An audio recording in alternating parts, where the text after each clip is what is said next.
IVF કરાવવું છે પણ ડરી રહ્યા છો? આઈવીએફ નો સક્સેસ રેશિયો કેટલો છે? શું આઈવીએફ પેઇનફુલ છે? શું આઈવીએફ માં બેડ રેસ્ટ જ કરવું પડે?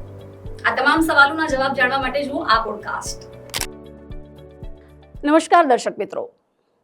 દરેક સ્ત્રી માટે બાળકને જન્મ આપવો એના જીવનની સૌથી મોટી ખુશી હોય છે.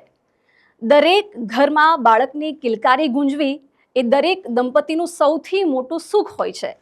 પરંતુ આજની બદલાતી જતી લાઈફસ્ટાઈલ અને આ સિવાયના પણ અનેક કારણોસર જ્યારે આવું નથી થતું ત્યારે દંપતી હતાશ કે નિરાશ થઈ જાય છે.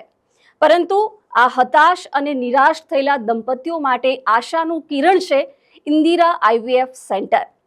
આજના આ પોડકાસ્ટમાં ખૂબ ખૂબ સ્વાગત છે આપનું. આજના આ પોડકાસ્ટનું નામ છે ખુશખબરી કા મંત્ર અને આજની હોસ્ટ આપની સાથે હું જિજ્ઞાસા આપનું ફરી એક વખત સ્વાગત કરું છું.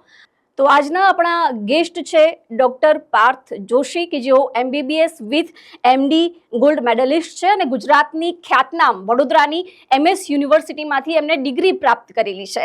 ડૉક્ટર પાર્થ ફરી એક વખત ખૂબ ખૂબ સ્વાગત છે આપનું. Thank you. અને સૌથી પહેલાં તો દર્શક મિત્રો ડૉક્ટર પાર્થ વિશે આપને થોડુંક જણાવી દઉં તો એમને જ્યારે ડિગ્રી મેળવી ત્યારથી 2-3 વર્ષમાં જ એમને નક્કી કરી લીધું હતું કે આખું એમનું જે પ્રોફેશનલ કરિયર છે એમને નિસંતાન દંપતીઓની સારવાર માટે વિતાવવું છે. આજથી 11 વર્ષ પહેલા તેઓ ઇન્દિરા આઈવીએફ સેન્ટર સાથે જોડાયા અને છેલ્લા 10 વર્ષથી તેઓ ઇન્દિરા આઈવીએફ સેન્ટર ગુજરાતનું સંચાલન કરી રહ્યા છે. હવે વાત થોડીક ઇન્દિરા આઈવીએફ સેન્ટરની પણ તમને જણાવી દઉં કે ઇન્દિરા આઈવીએફ સંસ્થા એ ડૉક્ટર અજય મોરડિયાની શોધ છે અને છેલ્લા 2011માં ઉદયપુર ખાતેથી આની શરૂઆત થઈ હતી. આ સંસ્થાની અથાગ મહેનત રહી છે. હજારો નિસંતાન દંપતીઓના સપના આ સંસ્થા થકી પૂરા થયા છે અને આ જ સફળતાના જોરે આજે 170થી વધારે ઇન્દિરા આઈવીએફ સેન્ટર છે જે પૂરા ભારત વર્ષમાં અત્યારે કાર્યરત છે અને ડૉક્ટર પાર્થ જોશીના માર્ગદર્શન હેઠળ જ ગુજરાતમાં 8 જેટલા સેન્ટર કાર્યરત છે. અને આજે આ પોડકાસ્ટનો હેતુ જ છે કે લોકો આઈવીએફ વિશે વધુમાં વધુ જાણે. જે નિસંતાન દંપતીઓ છે અનેક મૂંઝવણમાં ઘેરાયેલા છે એમની દરેક મૂંઝવણનો જવાબ આજે આપણને ડૉક્ટર પાર્થ જોશી આપવાના છે. એટલે ડૉક્ટર પાર્થ સૌથી પહેલા શરૂઆત એક ક્વેશ્ચનથી જ કરવી છે કે આપણા રિલેટિવ્સમાં, આપણા મિત્ર વર્તુળમાં, આપણી આસપાસ ઘેરાયેલા દરેક લોકોમાં નિસંતાનપણાના કિસ્સાઓ વધી રહ્યા છે. ઘણું બધું આપણે સાંભળી રહ્યા છીએ. તો સૌથી પહેલા તો આની પાછળ કયા કયા કારણો જવાબદાર છે? જો પ્રેક્ટિકલી સ્પીકિંગ આ છેલ્લા 2 દશકનો પ્રોબ્લેમ છે, હું કહીશ એક એપિડેમિક છે. 2 દશક પહેલાં સંતાન પ્રાપ્તિ વધારે થતી હતી, બંધ કરવાના ઓપરેશન કરવા પડતા હતા. છેલ્લા 2 દશકમાં આપણે એક અલગ જ ટાઈપની પ્રોગ્રેસિવ ફાસ્ટ જીવનશૈલી અપનાવી છે. જેમાં મહિલાઓ, તમે સાંભળ્યું છેલ્લે 20 વર્ષની કોઈ ફ્રેન્ડે મેરેજ કર્યા હોય? ના. મહિલાઓ લગ્નની ઉંમર પાછળ, કારણ કે એમને કરિયરમાં આગળ વધવું છે, ઇન્ડિપેન્ડન્ટ બનવું છે, જરાય ખોટું નથી, પણ એમાં સંતાન પ્રાપ્તિની ઉંમર થોડીક પાછળ જતી જાય છે. લગ્ન મોડા થાય છે. ઇવન લગ્ન પછી પણ કપલ ઇન્ટેન્શનલી સંતાન પ્રાપ્તિની ઈચ્છાને દબાવી રાખે છે અમુક વર્ષો સુધી. આપણે દરેક જણા, તમે હો કે હું, એક ટાર્ગેટ ઓરિએન્ટેડ જિંદગી જીવીએ છીએ. કોર્પોરેટ લાઈફસ્ટાઈલ છે, જીવનના ટાર્ગેટ્સ છે, વર્કિંગ આવર્સ વધતા જાય છે, લેટ નાઇટ પછી જાગવું, મોડે સુધી વેબ સિરીઝ જોવી, આ બધાના કારણે આપણા જીવનમાં સ્ટ્રેસનું પ્રમાણ વધતું જાય છે. ફાસ્ટ ફૂડ, બહારનું ખાવાનું, એડિક્શન્સ સ્ટ્રેસના કારણે વધતા જાય છે. નવા એડિક્શન્સ આપણે ન્યૂઝપેપરમાં સાંભળતા આવીએ છીએ.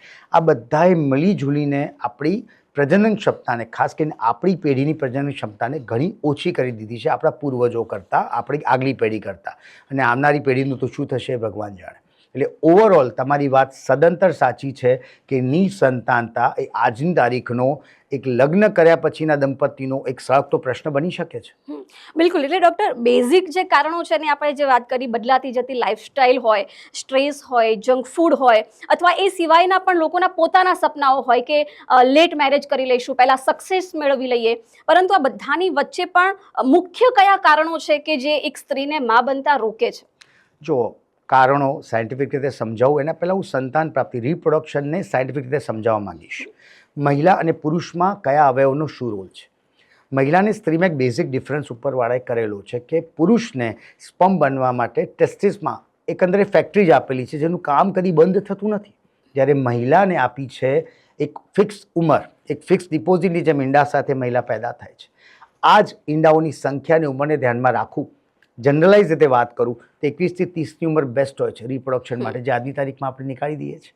31-35માં સંભાવના ઓછી થાય છે, 35 થી 40માં બહુ ઓછી થાય છે. એટલે મહિલાની બાયોલોજિકલ એજને ધ્યાનમાં રાખવી બહુ જ જરૂરી છે, અને એ જ નિસંતાનતાના ફિલ્ડમાં એક સૌથી ઉભરતું કારણ આજની તારીખમાં બનીને આવી રહ્યું છે. આ જ ઈંડામાંથી એક ઈંડું દર મહિને હોર્મોન્સના નિયંત્રણ હેઠળ બને છે, એડજસ્ટન્ટ ફેલોપિયન ટ્યુબમાં આવી જાય છે. લગ્ન થયા છે, પતિ રિલેશન રાખે છે, તો સ્પર્મ પણ ગર્ભાશયની અંદર થઈને નળીમાં પહોંચે છે. નળીમાં ઈંડા અને સ્પર્મનું મિલન થાય છે, ગર્ભનું સર્જન થાય છે, અને આ જ ગર્ભ મહિલાના ગર્ભાશયમાં ચોંટી જાય છે અને મહિલા એને પોતાના લોહીથી પોષિત કરે છે. આ વાત થઈ ગઈ એક નોર્મલ રિપ્રોડક્શન. કારણોની વાત કરીએ તો કારણો બી અવયવના સંલગ્ન જ છે. મહિલાઓના કારણોની વાત કરું, સૌથી પહેલી વાત છે વધતી ઉંમર. જો તમે તમારી બાયોલોજિકલ એજને ઇગ્નોર કરો છો, રાઈટ, બાયોલોજિકલ ટાઈમરને ઇગ્નોર કરો છો, તો તમે ફસાઈ જાઓ છો. ઈંડા વધારવાની કોઈ દવા, ઇન્જેક્શન કે ઓપરેશન હજી પ્રૂવન નથી, રાઈટ. સેકન્ડ, પીસીઓ કરીને એક પ્રોબ્લેમ છે, જો હોર્મોન્સના એબનોર્મલિટીના કારણે થયો છે, જેમાં ઈંડા હોવા છતાં પણ એક સમય પર ઈંડું બનતું નથી, ફૂટતું નથી, વજન વધતું જાય છે, નિસંતાનતા, અનિયમિત માસિક, આ પીસીઓ પણ એટલો જ કોમન પ્રોબ્લેમ છે. એડજસ્ટન્ટ જે ફેલોપિયન ટ્યુબ્સ હોય છે એનું બ્લોકેજ કોઈ ઇન્ફેક્શનના કારણે થઈ ગયું હોય, એમાં બી ઈંડા અને સ્પર્મનું મિલન થતું નથી. મહિલાની કોથળીમાં અમુક વિકારો હોય છે, જેમ કે ગાંઠો હોય છે, પરત ખરાબ થઈ ગઈ હોય છે. આ બધા કારણો મળી જોડીને મહિલામાં નિસંતાનતાનું દર વધારી રહ્યા છે.